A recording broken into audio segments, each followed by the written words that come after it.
तो benzoic acid में resonance होगी किस तरह से और ये इलेक्ट्रोफिलिक सब्स्टिट्यूशन रिएक्शंस में किस तरह के प्रोडक्ट्स देगा, उसके बारे में आज हम इस वीडियो में देखेंगे। तो ये बेंजोइक एसिड का स्ट्रक्चरल फार्मूला है। इसमें ऑक्सीजन के अराउंड 2 लोन पेयर्स हैं और कार्बन और ऑक्सीजन के बीच में डबल बॉन्ड है। और हमें ये भी पता है कि जो कार्बोक्सिलिक एसिड का ये वाला ग्रुप है, ये इलेक्ट्रॉन विदड्रॉइंग ग्रुप है। तो ये रिंग से अपनी तरफ इलेक्ट्रॉन खींचेगा जिससे इसके ऊपर नेगेटिव चार्ज आएगा। तो ये -R माइनस रेजोनेटिंग इफेक्ट या -M मीजोमेरिक इफेक्ट शो करेगा। तो चलिए देखते हैं किस तरह से ये रेजोनेंस शो करेगा।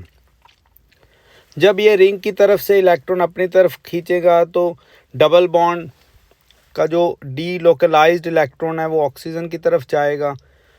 तो जहाँ से इलेक्ट्रॉन मूव करें हैं उधर पॉजिटिव चार्ज आ जाएगा और ये वाली ऑक्सीजन में नेगेटिव चार्ज आया क्योंकि यहाँ पे लोन पेयर बढ़ जाएंगे।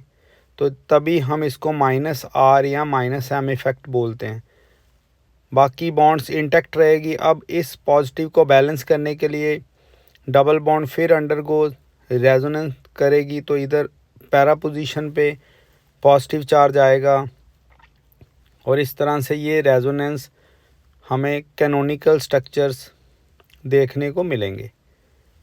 अब ये जो पैरा पोजीशन वाला पॉजिटिव है इसको बैलेंस करेंगे इलेक्ट्रॉन्स। ये डीलोकलाइज्ड इलेक्ट्रॉन्स हैं।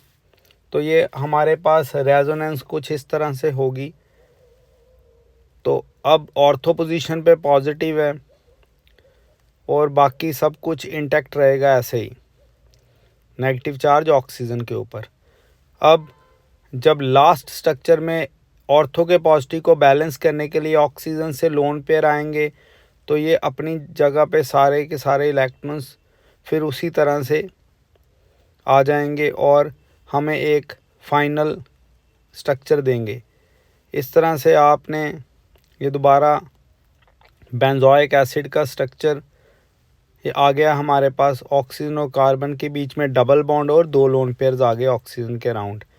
अब यहाँ पे डबल है, वहाँ पे सिंगल और यहाँ पे डबल सिंगल सिंगल और डबल, इस तरह से सारे स्ट्रक्चर्स हमारे पास आ जाएंगे। तो अगर हम इन स्ट्रक्चर्स की नंबरिंग करें तो ये 5 स्ट्रक्चर्स हैं और सेकंड नंबर, थर्ड और फोर्थ नंबर वाले स्ट्रक्चर्स में आप देख सकते हैं यहाँ पे बड़ा ही क्लियरली हमारे पास जो चार्ज पैटर्न है वो नज़र आ रहा है कि ऑर्थो पोजीशन पे पॉजिटिव चार्ज है।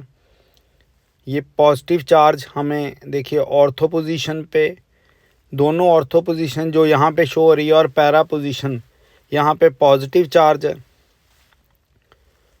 तो जो आने वाला हमारे पास इलेक्ट्रोफाइल है वो ऑर्थो और पैरा पोजीशंस के ऊपर कभी अटैक नहीं करेगा।